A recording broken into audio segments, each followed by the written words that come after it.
Welcome back to another episode of Rock Boys Football, a fascinating week two matchup. Kansas heading on the road to play Illinois. And for those who've been rocking with the boys the last couple of years, you go back 12 months ago, we were talking about this same exact game. And I'm sure many of you guys remember I was all over Illinois in this matchup. I thought Illinois would be able to physically impose their will along the line of scrimmage against this Kansas team in 2023. Couldn't have been more wrong. And I think that's one of the more underrated conversations around this Kansas team where you look at the national media and how they talk about Kansas. Jalon Daniels, Devin Neal, three wide receivers that I think are legitimate difference makers on the outside. The offensive skill on Kansas, it's legit. And I'm not saying that in a disrespectful manner. I think all of those players that we just talked about are dudes. I think what not enough people talk about is what Coach Leipold has done in terms of the line of scrimmage play and the kind of bodies that he's bringing into this program. When you go back 5 years ago, Kansas just didn't have, power five, power four caliber bodies along the lines of scrimmage. That has changed going into 2024 for Kansas. I think they have difference makers on both sides of the line of scrimmage, specifically in that Kansas secondary. I think it is very strong. And so you look at this Kansas team and say, I think they're much more suited to play an Illinois team than they were a couple of years ago in terms of line of scrimmage play. Now you look at Illinois and say, one, I think this offense is going to be pretty dang good, right? Luke Altmaier going into year two. You have some good young running backs, I think, headlined by Caden Fagan. You got guys like Pat Bryant. You bring in Franklin through the transfer portal. Malik Elzy is a guy they're very high on.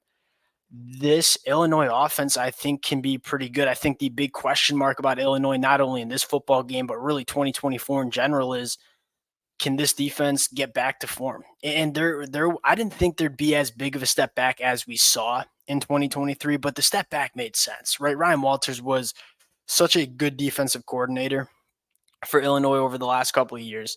You had legitimate difference makers in Devon Witherspoon and guys like Sidney Brown, guys that went top 100 in the NFL draft. They lost a lot of talent. They obviously lost their defensive coordinator.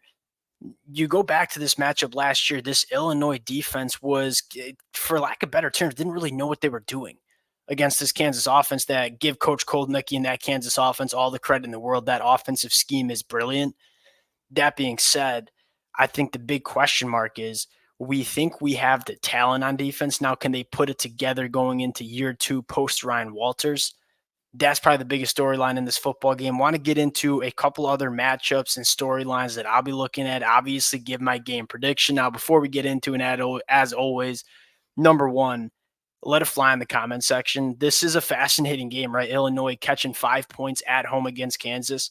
Let it fly in the comment section. A lot of different ways that I think you can look at this game. And of course, if you all do enjoy the content, consider subscribing to the channel. The amount of support for these game predictions has been absolutely amazing. Can't thank you guys enough. And without further ado, let's get into this one. Let's start with this Kansas offense against this Illinois defense. And you look at Kansas's offense, and I think my biggest question mark heading into 2024 was, is this offense from a schematic standpoint going to change? Now, I don't think you can read too much into the week one matchup against Lindenwood, but I think one of the things you can read into is that Kansas offense kind of looks the same as it did under Coach Koldnicki. And this was a coach that I had a ton of respect for. I had some question marks about, can this Kansas offense be the same without him? I think we got our answer largely against Lindenwood. And you look at why you can maintain confidence in this Kansas offense. You still have Jalon Daniels. You still have Devin Neal. You still have guys like Skinner and Arnold and Grimm. These guys have played so much football together over the last couple of years. Yes, there's a new voice that's calling the plays, but it looks like this offense is pretty much the exact same from what we saw in 2023. And with all that experience at the offensive skill, these guys have played so much football together. I'm not too concerned about this Kansas offense kind of taking off or kind of continuing what they were doing in 2023. I think one of the bigger storylines was Bryce Foster at the center spot. I think there was a big question mark about Kansas, specifically on the inside of the offensive line.